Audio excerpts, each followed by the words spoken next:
Ini saya akan tunjukkan cara untuk transfer ataupun withdraw daripada apps Let's Stop.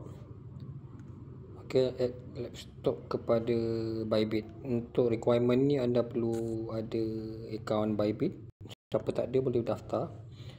First of all, bila mana kita sudah mempunyai point kat sini 43.86, kita perlulah tukar ataupun convert kepada token stock, which is kita pergi di bawah ni kat bahagian convert. Basically macam ni lah dia punya ni. Saya dah convertkan sebelum ni, jadi kita perlu tekan kat convert ni dan convertkan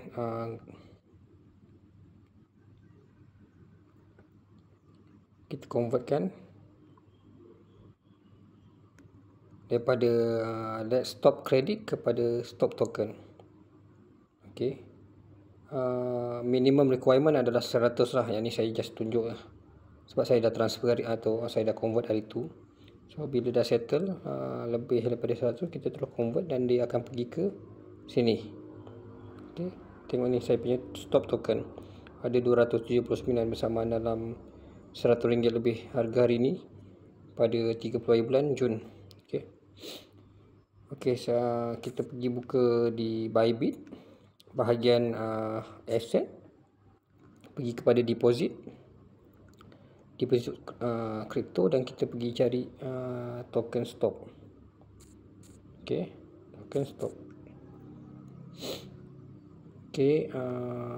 Chain, guna chain Sol. Ini kita copy address, wallet address, dan kita pergi kepada stop. Dan kita pergi transfer.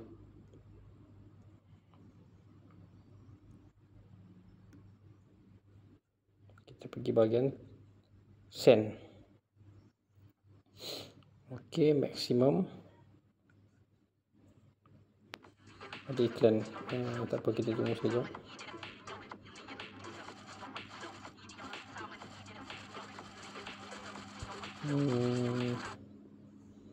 Dan kita paste address tadi, pastikan betul kalau salah memang akan gone lah.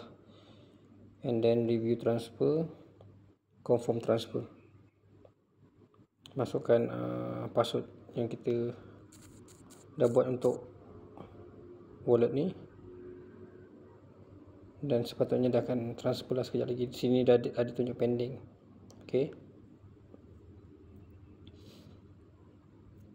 Dia akan hanya mengambil masa beberapa depend on network traffic ketika tu lah.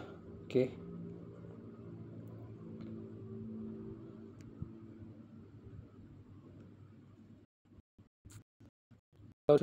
akan memberikan satu notification. Macam ni, transaction completed. Kita pergi di sini, sepatutnya di dalam Bybit sudah ada.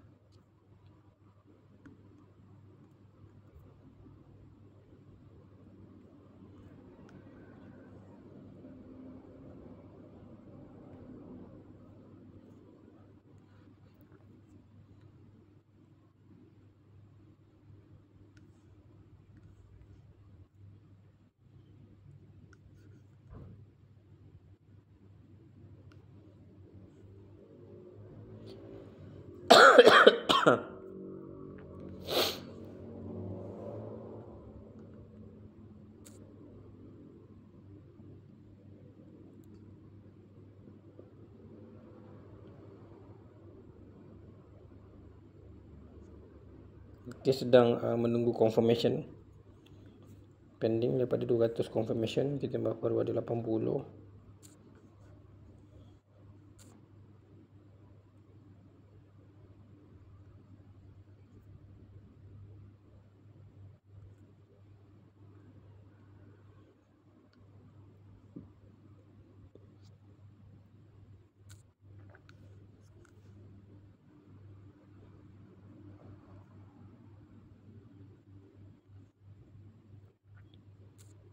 Sepatutnya begini dah akan masuk sebentar lagi beberapa minit.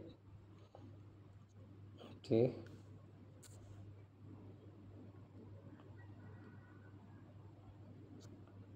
Okey, kita tengok.